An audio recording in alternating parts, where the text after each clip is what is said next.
તો સુરતમાં સિદ્ધાર્થનગરની સરકારી શાળામાં દારૂની મહેફિલનો મામલો સામે આવ્યો હતો। શિક્ષણ સમિતિ દ્વારા સિક્યુરિટી એજન્સીને નોટિસ આપવામાં આવી છે। ભેસ્તાન પોલીસ દારૂ પાર્ટી કરનારા સિક્યુરિટી ગાર્ડ સહિત 4ની ધરપકડ કરી છે। નગર પ્રાથમિક શિક્ષણ સમિતિએ સિક્યુરિટી ગાર્ડને બરતરફ કર્યો છે। ફરી આવી ઘટના ન બને તે માટે તમામ સ્કૂલોને તાકીદ કરવામાં આવી।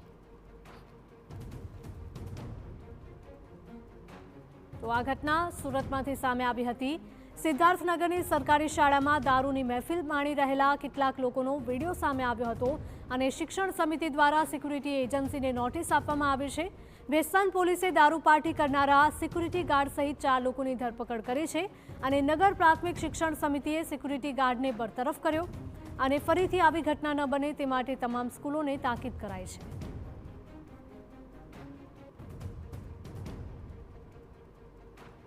ઓનલાઈન પર સંવાદદાતા બળદેવ જોડાયા છે। બળદેવ, જણાવશો કે સુરતની આ ઘટના કે જ્યાં સરકારી શાળામાં દારૂ પાર્ટી ચાલી રહી હતી અને આ મામલે આગળ શું કાર્યવાહી કરવામાં આવશે?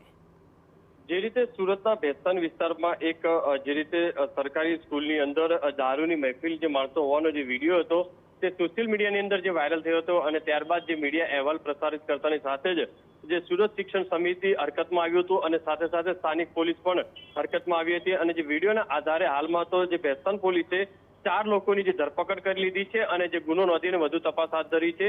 સૌથી મહત્વની વસ્તુ એ છે કે જે દારૂની પાર્ટી ગુજરાતની અંદર દારૂબંધીની વાતો ચાલી રહી છે અને જ્યારે બીજું મહત્વની વસ્તુ કે શિક્ષણના ધામ એટલે કે જે સરકારી સ્કૂલની અંદર ક્લાસરૂમની અંદર જે વિદ્યાર્થીઓ જ્યાં ભણતા હોય છે, જે બેન્ચીસ ઉપર બેસીને જે અભ્યાસ કરતા હોય છે તે જ બેન્ચીસ ઉપર જે દારૂના જે ગ્લાસો મૂકી અને દારૂની મહેફિલ માણી રહ્યા હતા।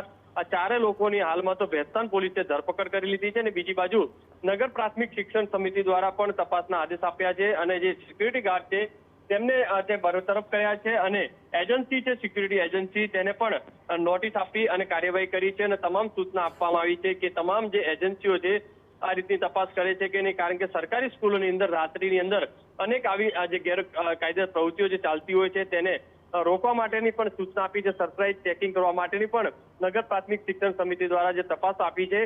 હાલમાં તો જે ભેસ્તાન પોલીસે આ બાબતે ગુનો નોંધી અને આ 4 જે વિડીયોમાં દેખાતા શખ્સોની ધરપકડ કરી અને વધુ તપાસ હાથ ધરી છે। જી બિલકુલ, માહિતી બદલ આપનો આભાર બળદેવ।